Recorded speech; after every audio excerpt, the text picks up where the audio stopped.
You're watching Drake Wing Gaming. Enjoy the video. Hey guys and gals, Never here from Drake Wing Gaming. To some of you on Twitter, the Gaming Drag. Today I'm coming back at you with the Let's Play episode of Solstice Eve. So let's go ahead and jump right back in, shall we? Alarm chain, you were up, and let's go.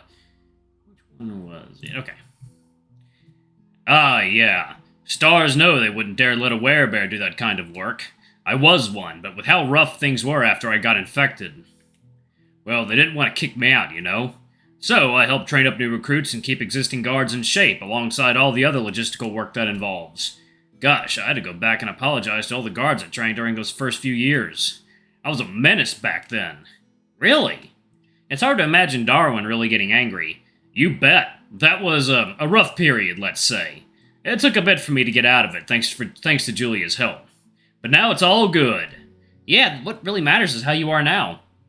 As far as I'm concerned, you're cloud white. Cloud white? Pure. Good. It's an Antalan saying. Oh, how flattering. Alright, my turn now. Darwin says so triumphantly, as if he's hyping himself up. There's a pause, as Darwin seemingly thinks to himself. Okay, so... How are you doing, Cantor? Darwin says that with a pointed, focused earnestness. Eh? Just in general. Or... well, I'll admit it. I just wanted to, talk to you about the, wife thing. I know it's hard to talk about, and you don't really seem like the type to bring it up yourself, so I asked, and now you gotta answer. It's in the rules. I'm not sure how to respond. I think I'd rather talk about anything but that. I feel... How do I understand what I'm feeling? It's all just a mess. I furrow my brows. I try to put a word to it. Any word. I can't. It won't make sense. That's fine. What matters is that you're trying. That's what I think. Alright, so... I feel... What do I feel? Angry? No, that's not right. Do I feel anything? I must feel something. I'm not sad. I'm not inconvenienced. I'm not feeling like there's anything lacking in my life. Wait, was that alright to say? Is Darwin going to think I'm some kind of monster now? Shit, I need to think of something. I don't know. It's not like you and Julia, yeah? Me and Shell, it wasn't like... We weren't anything. There wasn't anything there. It was an arranged marriage. Could have been anyone. Might have been better if it had been anyone but me. At least then there would be a chance of things working out. I doubt she'd have felt anything for me if I were the one who died. I wouldn't. We rarely even saw each other at home. When it happened, I try to think back to that day. It was early in the morning. I only found out about it a day after when the guards came. When was it? Had to have been 2 months ago. Was it so long ago? How did she die? What was it that person at the door told me? What was the funeral like? I'm sorry. Probably not what you expected, but I've got nothing. Shell? Yagan? Maiden name Strom? Yes. Died 2 months ago? Yes. Found here in the Silt District, clutching her wand in the snow? Is that how it went? I think so. Darwin looks to the side and starts muttering to himself. Something's up. Man. Small world, huh? He doesn't say more. What? Darwin shifts his gaze to the side again. What happened? Does he know something? It's... Darwin sighs.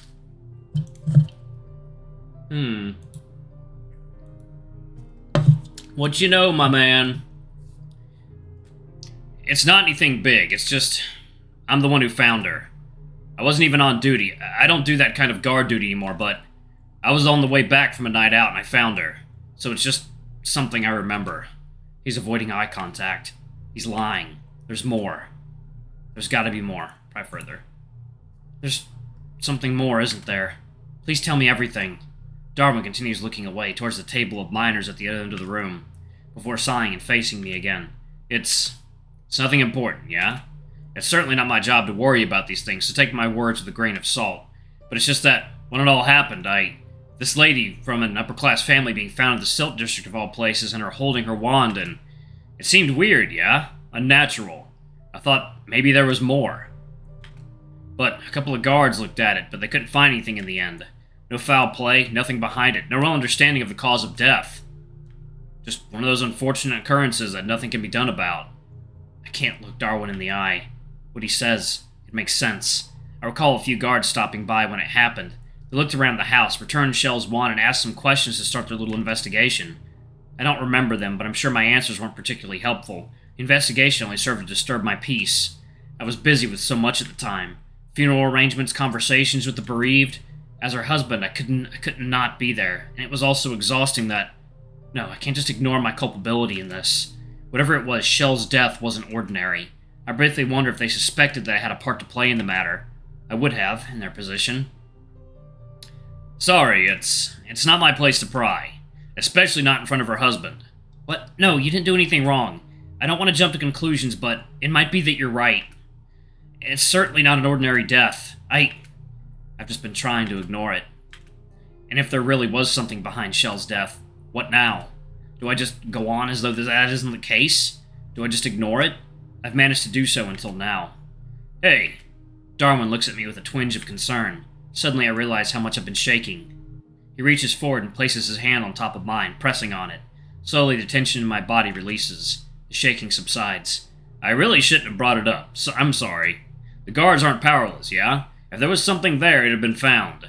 They investigated the evidence and found nothing. These are just the misguiding ramblings of a sad, bored man who doesn't know what he's talking about, yeah? We should just go on with our lives. I can't bear to look at him in the eyes. He's pitying me. Any desire for whatever it was that I wanted to do here is gone. What's even the point of it all? I'm sorry. What? No, don't. I think I need some time to myself. That's... Darwin stops. I recognize that expression. He's looking for ways to avoid making things worse. Why? I don't deserve that kindness. That's alright, of course. Take all the time you need. And if you ever want to talk some more, I'm still here, yeah? Depending on the hour, I'm usually either at my place or at the garrison, so just go there and ask for me if you need to, alright? And I'm here for you. Really. Nothing comes out when I open my mouth to speak. I stand there for a moment, slack-jawed. I have to go. I need to be alone. I turn to leave. Without noticing, my tail catches on the back of the chair and it lurches to the side. There's a silence as the chair staggers and nearly falls. Way to go. I don't give myself the time to worry about it before I stagger out of the tavern.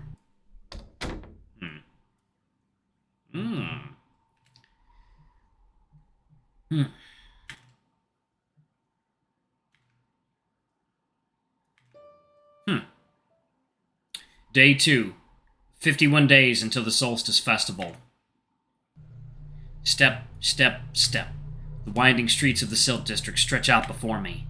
What were once small hovels now seem to loom overhead, forming impossibly tall monuments for my insignificance. Snow shifts beneath my feet with each trudging step. This is Eisenberg, but I don't know where I'm going. I'm not sure where I am. I try to look around, but it serves no purpose. Emptiness. Something is eating me up from the inside. My chest feels hollow and brittle. My stomach turns. With every moment that passes, the feeling gets worse. I have to keep going. What was I even doing in the first place? What meaning is there to this? I stagger, falling face first into the snowy path. Time passes. The emptiness has taken hold. None of this matters. For so long, nothing has happened. For so long, I've been empty. Nothing will change unless I face the truth. I stagger onto my feet and turn around. Though I've tried to run away, it's still there. The motionless body in front of me is familiar. Shell. I expect her to move, to do something. The dead don't often stay silent in my dreams. Dreams? Is this a dream? Does it matter? I already know I'll carry this emptiness with me into the waking world. Perhaps it's always been there. Nothing. Shell's corpse remains motionless. I don't sleep well. By the time the morning sun creeps in through the window, I've spent over an hour tossing and turning in bed, hoping to fall asleep once more. Anything to bury this unease welling up within me. But it's hopeless. After what feels like an eternity of stillness, hunger forces me to get out of bed.